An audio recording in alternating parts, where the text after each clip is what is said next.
자, 그래서 우리가 학문적 소양을 갖춰야 되는데 학문이라는 것은 크게 두 가지로 나뉩니다. 말씀드렸듯이 물리학, 화학, 생물학, 수학 같은 기초 과학이 있고 정신학문에서는 기초 학문이 바로 철학, 신학, 역사학, 문학 등등입니다. 이런 기초적인 학문 체계에 어느 정도 기반을 두어야만 자기가 하는 응용 학문들을 할 수 있어요. 경제학을 하든 사회학을 하든 인류학을 하든 뭐 무슨 심리학을 하든 또는 경영학을 하든 법학을 하든 다 철학, 신학, 역사학, 문학의 기초 학문들을 깔고 있어야 돼요. 그렇지 않으면 엉망진창이 됩니다. 그렇지 않으면 조국같이 돼요. 기초 학문의 백그라운드가 형편없이 낮아요. 그러니까 학문적 소양이 길러지지 않고요. 그래서 박사학위는 받고 서울대 교수도 해. 그러니까 웃기는 거야. 한마디로 웃기는 거야. 너무 웃기는 거야. 나는 아니 기본적으로 학문적 소양이 있으리라고 생각했다고. 학문적 소양이 있다는 말은 기본적으로 정직하다는 뜻이야. 왜? 아니 가짜를 가지고 학문을 할 수 없잖아. 자기의 말과 행동과 의사결정이 일관성 있게 맞아 들어가야 그것이 진리의 길에서 벗어나지 않는 거거든. 그런데 자기의 말과 행동과 의사결정이 매번 달라. 조국 잘 봐. 그래서 학문적 소양이 일체 없는 애야.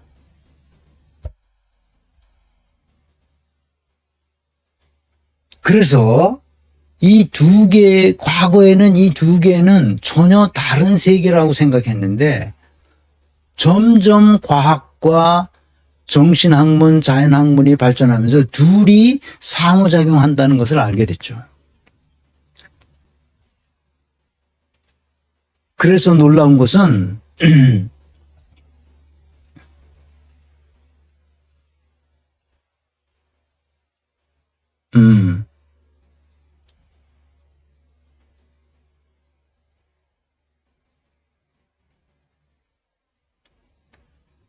그래서 놀라운 것은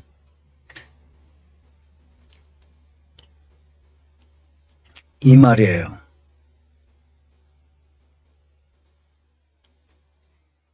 이것은 1400년 전, 기원전, 그러니까 BC 1400년대에 쓰여졌어요. 창세기가.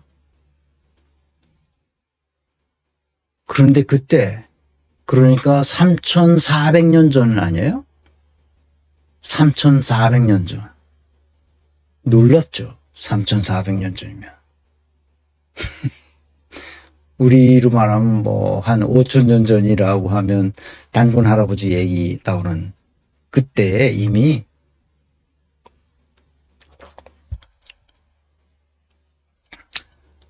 BC 1400년 전에 그 모세 오경 창세기가 쓰여졌으니까 이때 자연신을 섬기던 사람들이었거든. 그리고 자연신, 이 세상의 모든 것이 너무나 뭐랄까 잔인하고 험악하고 인간이 살아갈 수 있는 환경으로서는 정말 엄청난 거죠. 그러니까 살아남기가 어려운 거죠. 보호받기가 어려운 거죠. 바로 그 시대에 창세기 1장 28절에 창조주 하나님이라는 생각을 조물주로 생각해낸 거죠. 창조주를 생각해낸 거야. 히브리 사람들이. 그 조그만 민족이. 그래, 민족의 서사가 이제 생겨나기 시작한 거지. 그래서 한번 읽어봅시다. 하나님이 그들에게 복을 주시며, 그 히브리 사람들에게 복을 주시며, 그들에게 이르시되, 생육하고 번성하여 땅에 충만하라, 땅을 정복하라, 바다의 물고기와 하늘의 새와 땅에 움직이는 모든 생물을 다스리라 하시니라. 놀랍죠. 그때는 다 이 자연신을 섬기고 있을 때거든. 그런데 히브리 사람들에게만 이런 창조주 하나님이 있다라고 생각하고 그가 세상을 창조했다. 인간도 창조했고 그래서 기뻐하셨다. 이런 얘기들이 창세기에 계속 반복됩니다. 그런데 놀라운 것은 자연학문과 정신학문은 완전히 이원화되어 있어서 자연학문은 유물론적인 태도를 가지고 있고 정신학문은 관념론적인 태도를 가지고 있습니다. 그런데 신약에 와서 예수가 구약 시편을 인용하면서 제자들에게 말하는 건 아니고 유대인들에게 가르칩니다. 유대인들에게 뭐라고 가르치냐면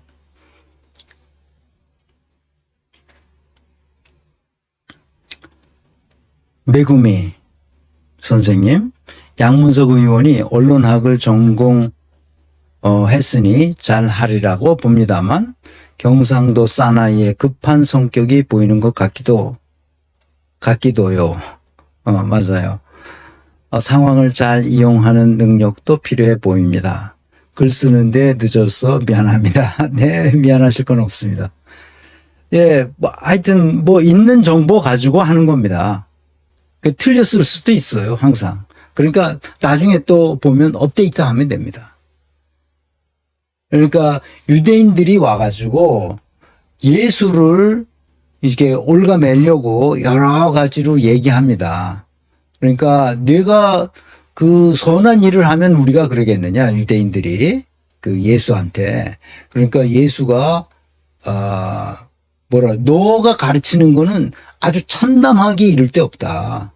아니 그 쓸데없는 그 고아와 과부와 나그네 이런 사람들에 대해서 신경을 쓰는데 진짜 우리 이 민족을 이끌고 있는 이 사람들, 이 고관들에 대해서는 일체 신경을 안 쓰니까 이 짜증이 나는 거죠. 그러니까 히브리 사람들이, 그러니까 유대인들이 예수에 와서 여러 가지 말을 떠드는 거야.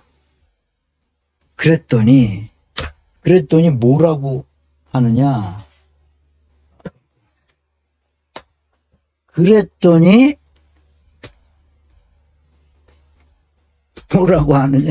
내가 여기 있구나. 유전자 지배 사회에서 그랬더니 뭐라고 하느냐?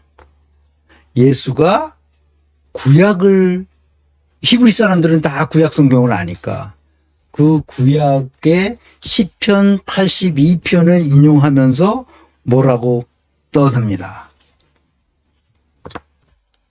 그래서 요한복음 10장 34절 35절에 보면 하나님의 말씀을 받은 자들을 신이라 하였거든. 여기서 그 말은 82편을, 시편 82편, 구약성경 시편 82편을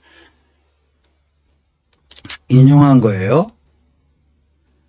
한번 읽어보겠습니다. 하나님은 신들의 모임 가운데 서시며 하나님은 그들 가운데서 재판하시니라. 너희가 불공평한 판단을 하며 악인의 낫보기를 언제까지 하려느냐. 가난한 자와 고아를 위하여 판단하며 곤란한 자와 빈궁한 자에게 공의를 베풀지며 가난한 자와 궁핍한 자를 구원하여 악인들의 손에서 건지지니라 하시는도다. 그들은 알지도 못하고 깨닫지도 못하며 흑암 중에 왕래하니 땅의 모든 터가 흔들리도다. 내가 말하기를 너희들은 신들이며 다 지존자의 아들이라 하였으나 그러나 너희는 사람처럼 죽으며 고관이 하나같이 넘어지리로다. 하나님이여 일어나사 세상을 심판하소서. 모든 나라가 주의 소유이기 때문이다. 이렇게 그러니까 하나님의 말씀을 받은 자들은 신이라 했단 말이에요. 이 구약성서에서도 히브리인들에게. 그러면서 내가 여기 말하지 않냐. 가난한 자와 고아를 위하여 판단하며 공공한 자와 빈궁한 자에게 공의를 베풀치며 가난한 자와 궁핍한 자들을 구원하여 악인들의 손에서 건질지니라. 이렇게 하나님이 히브리인들에게 말했다 이놈들아 하고 당시 그 예수를 잡아 가두려고 하는 유대인들에 대해서 꾸중하는 이야기입니다. 하나님의 말씀을 받은 자들은 신이라 하였거든. 하나님의 말씀을 받은 자가 누구라고? 신이야. 예수 믿는 사람이 뭐라고? 신이 된 거야. 굉장히 위험천만한 말이죠. 인간으로 신이 됐다고 말하는 거예요. 이 세상을 창조하는 신이 되었다는 것이에요. 그래서 이 학문이 발전하면서 고대인들이 가졌던 이런 생각, 이런 성경에 나오는 이 생각들이 점점 맞아 들어간다는 생각을 하는 거지. 왜냐하면 당신은 자연신을 섬기던 세상에서 자연은 그렇게 섬길 대상이 아니다, 얘네들아. 어떻게 하라고? 땅에 충만하고 땅을 정복하고 바다의 물고기와 하늘의 새와 땅을 움직이는 모든 생명을 다스리라고 명령을 받았잖아. 그러니까 우리가 그렇게 해야 되는 거야. 연구하고 점령하고 그리고 그들을 다스릴 수 있는 기술을 만들어내야 되는 거야. 놀라운 통찰이죠. 그래서 인간에게 점점 자유의지가 있다고 생각하게 됐어요. 그래서 정신학문에서 신학의 위상이 얼마나 중요한지를 지난 시간에 얘기했습니다. 리차드 도킨스 같은 사람이 이기적 유전자다. 이기적 유전자라는 게 무슨 뜻인지 아시겠죠? 그러니까 유전자가 자기 자신을 전파하기 위해서, 퍼뜨리기 위해서 오로지 이 신체, 인간의 신체를 이용하고 있을 뿐이라는 거예요. 이기적 유전자라는 게 의미가 그렇죠. 그래서 그것을 조금 더 확장시켜서 리차드 도킨스는 확장된 표현형이라고 썼고, 더 나아가서 만들어지신 The God Illusion이라는 이 책에서 완전히 종교적인, 특히 기독교를 얘기하는 겁니다. 기독교 창조주, 이 만물이 다 하나님이 창조하셨어요. 야훼가 창조하셨다는 그 신앙, 그게 얼마나 잘못됐는지를 아주 까고 있습니다. 그렇지만 반드시 지난 시간에 얘기했듯이 도킨스의 망상, 알리스터 매크러스와 조아나 매크러스 두 사람이 부부입니다. 근데 이게 생물학, 분자생물학을 전공하시고 나중에 신학을 공부하신 분들인데, 이렇게 알리스터 매크러스, 도킨스의 신, 매트 리들리는 이타적 유전자라는 거죠. 제가 오늘 이 프란시스 콜린스의 신의 언어, 이 책은 뒤에서 조금 소개하겠습니다만, 이 책은 꼭 보시면 좋겠습니다. 요하임 바우어, 이건 몇 번 제가 여러분들에게 소개했습니다. 공감하는 유전자, 협력하는 유전자. 요하임 바우어 교수도 신경생물학자이면서 동시에 정신과 내과 의사이고, 하여튼 독일에서는 굉장히 유명한 학자죠. 이 분야에. 그래서 이 이기적 유전자의 리차드 도킨스가 잘못됐다는 것을 굉장히 비판적으로 했었던 유명한 학자들의 책을 여러분들에게 소개했고, 제가 읽어보고 무슨 생각을 했냐. 내가 과학자가 아니니까 이걸 어떻게 받아들여야 할지를 나 스스로 정리하지 못하고 있었습니다. 그동안. 그렇지만 이기적 유전자라는 그 도킨스의 주장에 대해서 내가 흔쾌히 받아들이지 못하고 있었죠. 여기서 말한 신의 언어라든지 공감하는 유전자, 협력하는 유전자, 이타적 유전자 이런 책을 통해서 이게 맞는 말인 것 같은데 왜 이기적 유전자 저걸 가지고 저렇게 할까? 그래서 저는 그냥 문제의식만 가지고 있었죠. 이게 언젠가 이 문제를 한번 정리는 해야 되겠다 이렇게 생각을 하고 있다가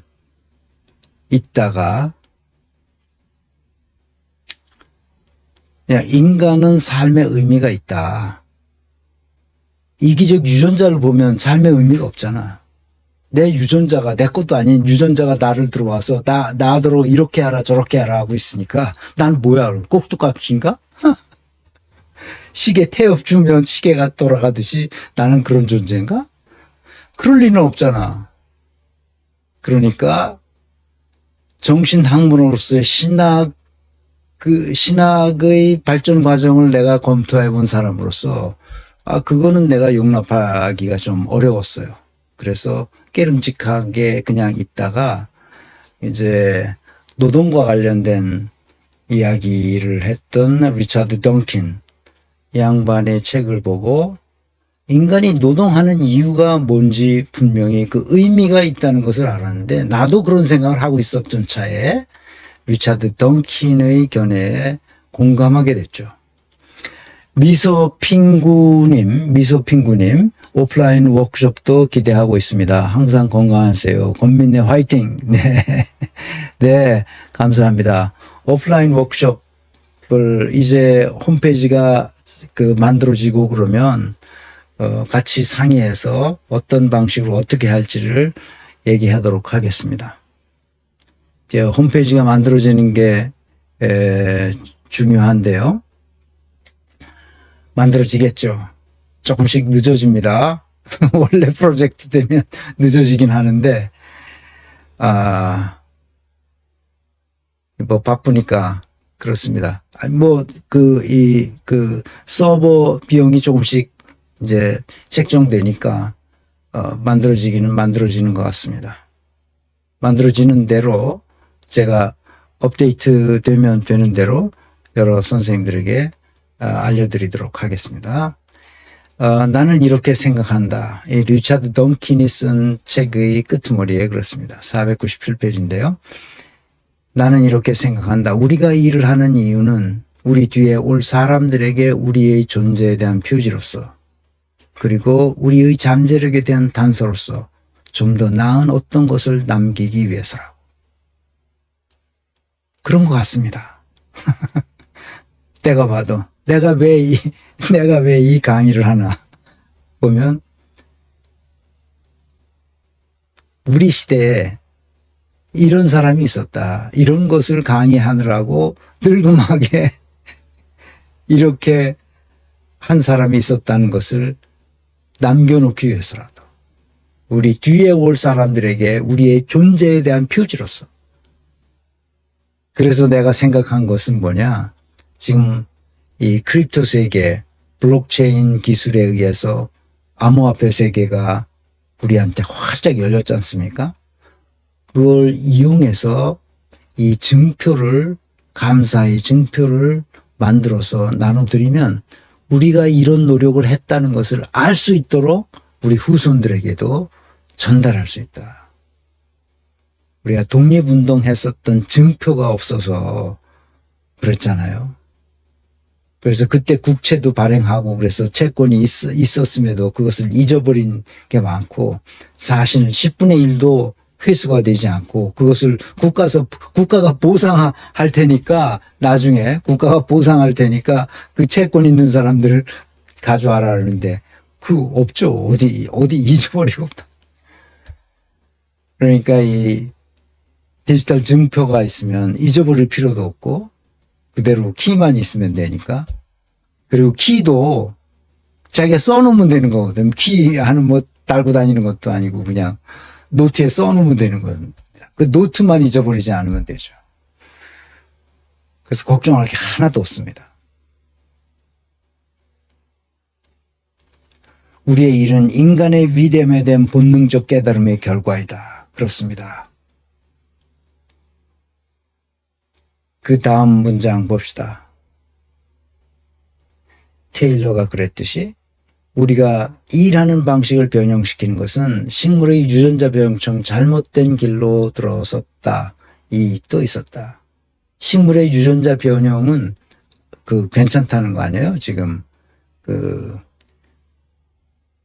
최정균 교수에 의하면 유전자 변형은 유전자는 그건 뭐야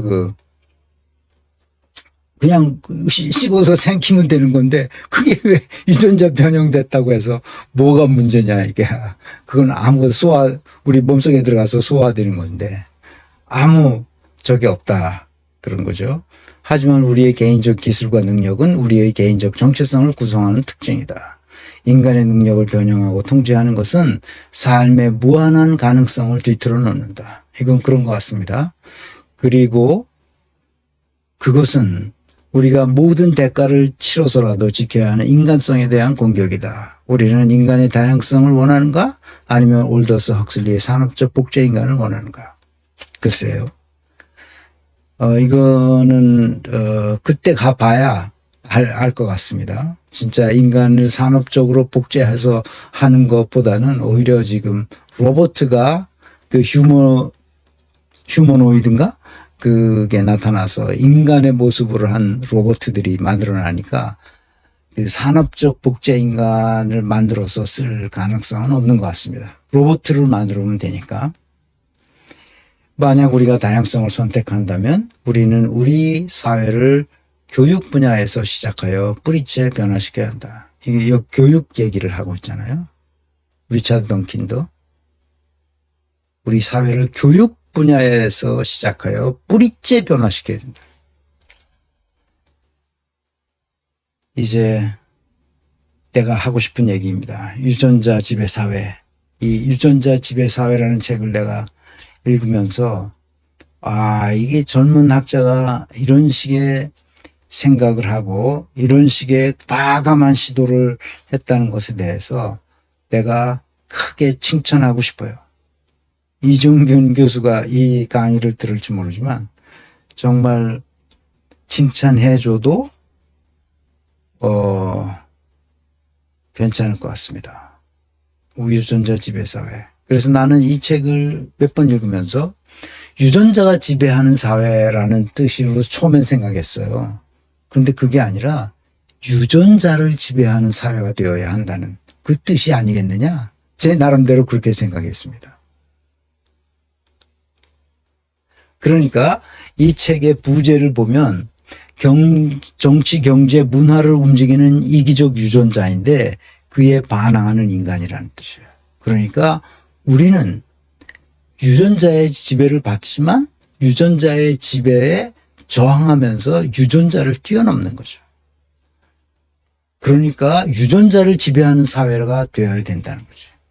그러니까 자연적 질서는 잔인하지만 그 잔인한 자연적 질서가 뭐야? 유전자가 지배하는 사회. 이것을 뛰어넘어서 인간 공동체의 사회가 될 수 있도록 만들어야 된다는 거죠. 그래서 이 책 유전자 지배 사회 말고 자유의지라는 책이 있어요. 줄리안 바지니라는 영국 학자가 쓴 건데 내가 이 분야에 상당히 고민을 했었던 사람이라는 걸 여러분 아시겠죠? 이 책입니다. 자유의 가능성 탐구, 줄리안 바즈니. 영국에서 가장 사랑받는 철학자이자 깊이와 재미를 동시에 선사하는 드물고 놀라운 재능의 소유자. 줄리안 바지니가 그렇단 말이에요. 줄리안 바지니는 우리 사회에 꼭 필요한 건강한 사회를 위한 훌륭한 안내자라고 소개하고 있습니다.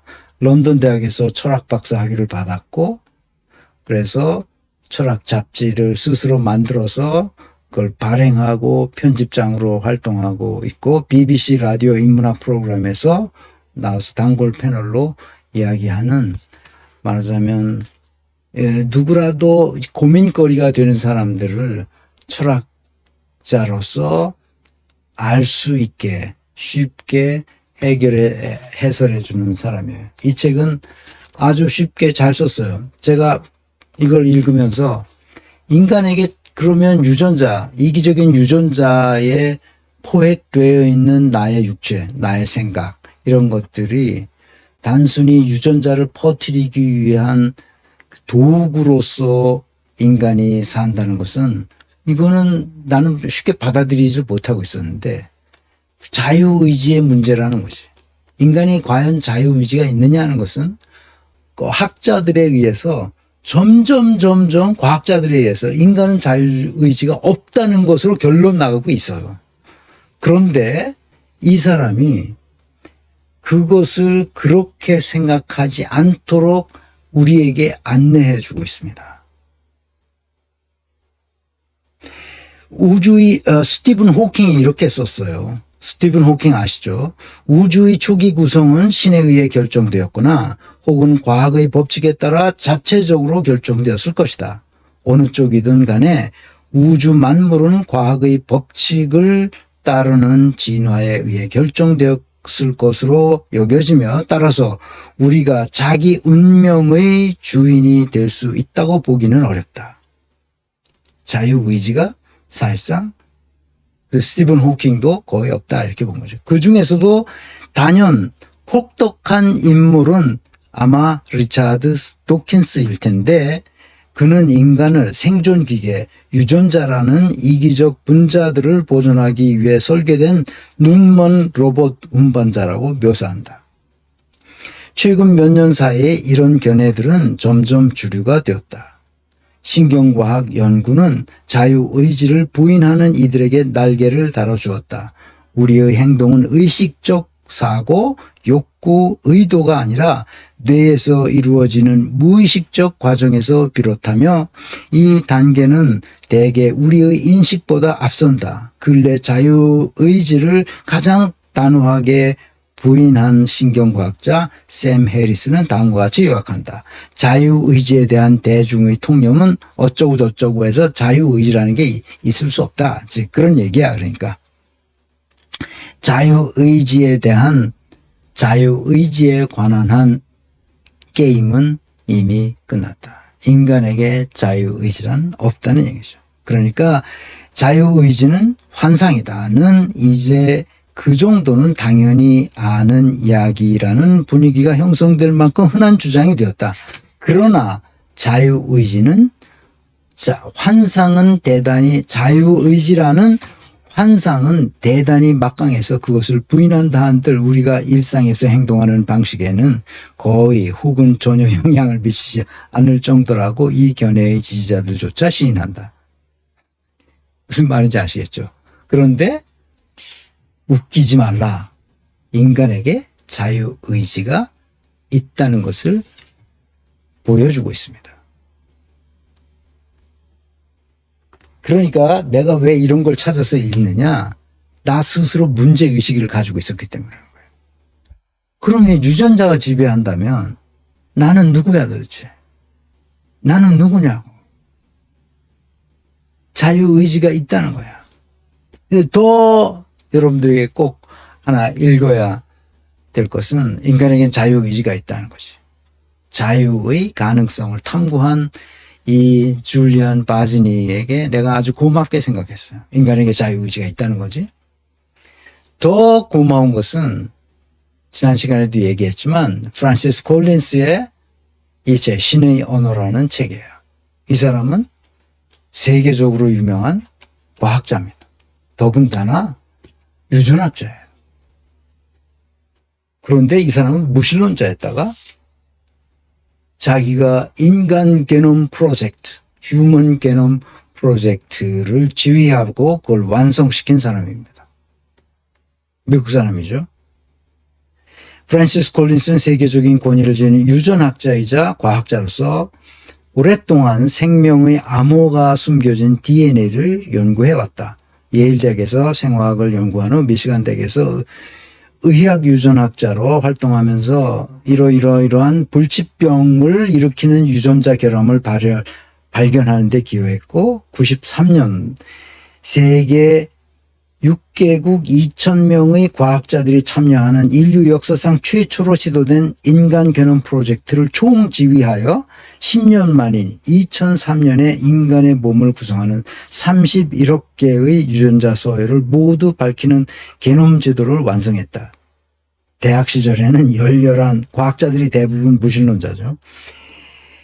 대학 시절엔 열렬한 무신론자였으나 유전학의 중요성과 가치를 깨달은 후 의학으로 전공을 바꾼 뒤부터 종교적 신념의 진정한 힘을 주목하게 되었다. 최첨단 분야를 연구하는 과학자인 동시에 하느님과 성경을 믿는 독실한 신앙인인 그는 신이 우리 인간을 돌보고 인간의 삶에 드물게 기적의 형태로 관여할 수도 있다고 믿는다.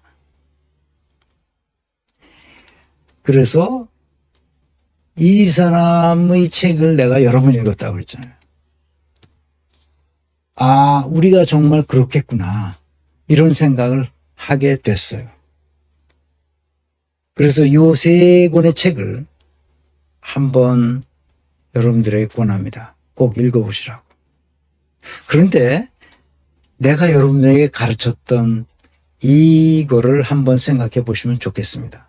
내가 왜 이 스키마죠, 이 도식을 여러분들에게 설명했는지. 이 얘기는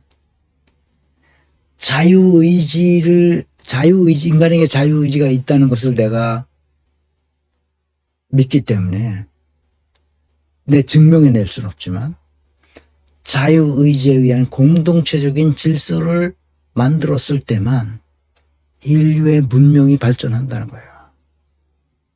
내가 그래서 문명사가 어떻게 해서 여기까지 오게 됐는지를 한번 내가 살아있는 한 이 코스를 통해서든지 세미나를 통해서든지 워크숍을 통해서든지 좌우제는 어떻게든지 이걸 해보려고 하는 거예요. 자유의지가 있다는 거예요. 그래서 그 자유의지를 이용해서 공동체적 질서를 만들어내야 된다는 것이. 고아와 과부와 나그네들을 한 인간으로 대접하는 공동체적인 질서. 그 밝음의 세계로 나아감으로써 우리 대한민국이 이 세계에서 우뚝 선 국가로 만들 수 있을 거라는 생각을 갖게 된 거죠. 그것이 바로 내가 가지고 있는 희망이요. 내가 가지고 있는 미래 지향성이라. 30년 후에 내가 그때까지 살지 모르지만. 그래서 이런 사람들, 자기 기만 속에 빠져 있는 사람들, 국힘당 사람들, 윤석열과 김건희 그 윤핵관들, 이 사람들은 자기 기만을 통해서 어둠의 세계로 빠져들어가고 있어요.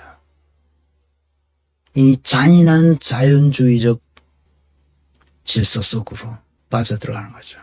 이것은 인간의 문명을 퇴보시키는 거예요. 지금 국가가 우리가 생각하는 것보다 훨씬 더 망가졌습니다.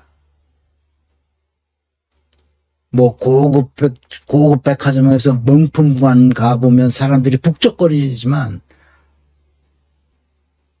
실제로 이 하층민들의 삶은 처절하게 무너지고 있습니다.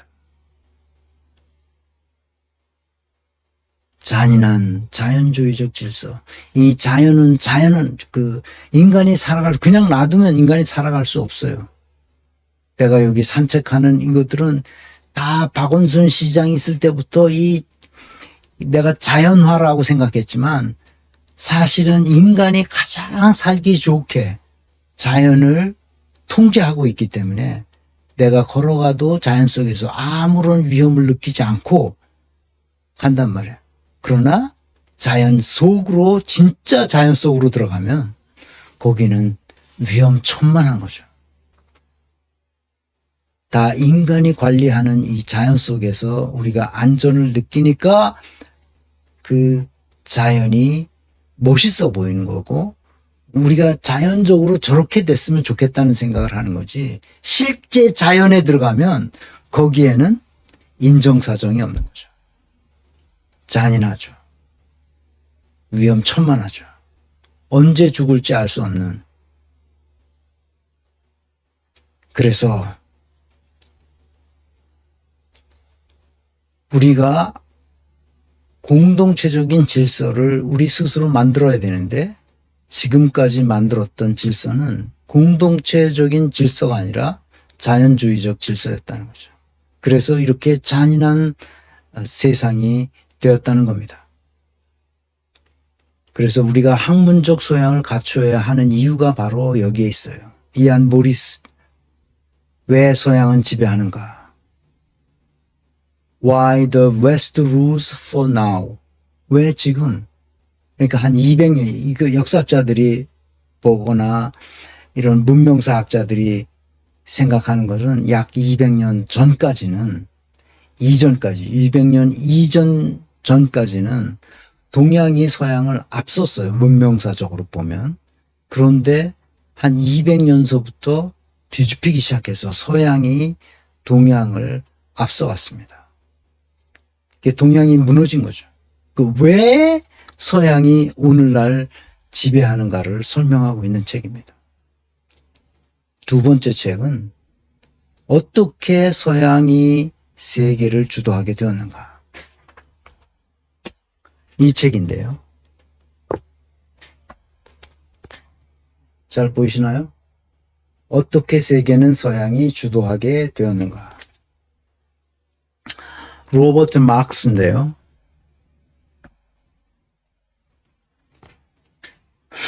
마르크스를, 칼 막스의 그 마르크스를 썼습니다. M-A-R-K-X입니다. 전혀 달라요. 이건 막스라고 써야 되는데, 막스. 발음이 마르크스와 전혀 다르죠. 막스라고 써야 되는데, 왜 번역을 이렇게 했는지 몰라요. 책은 좋아요. 책은 진짜 괜찮습니다. 번역도 좋아요. 왜 산업혁명은 동양이 아닌 영국에서 일어났는가. 내가 오늘 얘기하려는 몇 가지 핵심 중에 하나가 바로 이겁니다. 영국에서 왜 일어났냐, 산업혁명이. 그것은 혁신에 관대했기 때문이라는 거예요. 이 책의 핵심 내용은 혁신에 관대하자. 뭐야? 지금까지 인간의 근육으로 모든 생산물을 만들어내던 것을 기계장치에 떠넘기는, 뭐가 만들어졌다는 거야? 증기기관이 에너지를 생산하기 시작했다는 거예요. 석탄을 활용해서. 이 석탄의 활용은 엄청난 혁신이었다. 그것을 계기로 인간 사회는 생물학적 구제도에서 벗어나 더 이상 태양 에너지의 제한을 받지 않는 새로운 시대로 진입했다. 석탄은 태양 에너지를 저장한 채 수억만 년 동안 땅속에 매장되어 있었다. 이런 석탄을 활용한 증기기관은 인간 사회를 생물학적 구제도에서 해방시키며 생산력과 인구를 기하급수적으로 상승시킬 수 있게 만들었다. 산업혁명은 바람과 물, 동물에 의존하던 산업용 장비들의 동력을 증기로 교체하면서 시작되었고, 그런 점에서 아주 오래전에 일어난 농업혁명보다 역사적으로 훨씬 더 중요한 의미가 있다. 이처럼 산업혁명이 발생한 이유와 그 과정과 그 결과는 세계에서 대단히 중요하기 때문에 이 장에서는 그 부분에 대해 중점적으로 살펴볼 것이다 하면서 쓰고 있어요. 뭐냐? 혁신이 일어났다는 거야. 사람들이 혁신을 두려워해요. 특히 동양 사람들이 그렇습니다. 특히 우리나라 사람들이 그래요. 블록체인 기술이 혁신적으로 나타났는데 그것을 다 때려잡겠다고 그런 사람이 누구야? 문재인 정부였어. 박상기 장관이 나와서 암호화폐 거래소를 다 문 닫아버리겠다고 얘기했다니까? 참. 나, 그러니까 기가 차는 거 기가. 내가 그걸 듣고 미쳤구나, 얘네들이. 새로운 뭐가가 나왔으면 그거를 잘 이용할 수 있도록 법제화하고 빨리빨리 해야 될 거 아니야. 그러니까 금융위원장이라는 놈은 뭐라 그러는 거야, 그게? 그 은송수. 그 놈은 뭐라 그래? 젊은 애들이 잘못하면 어른들이 그것을 못하게 가르쳐 줘야 된다고. 이렇게 말했다니까? 암호화폐를 보고.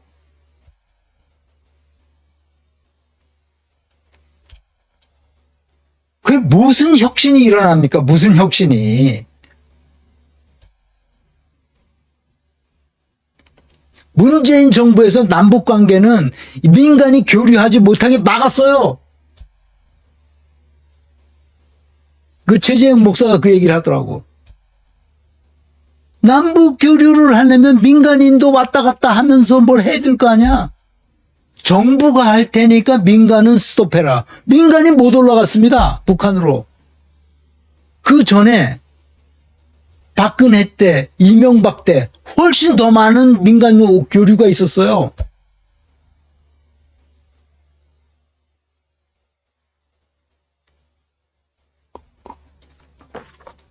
개방적이고 뭔가 새로운 것에 대해서 더 열려 있어야 될 거 아니야.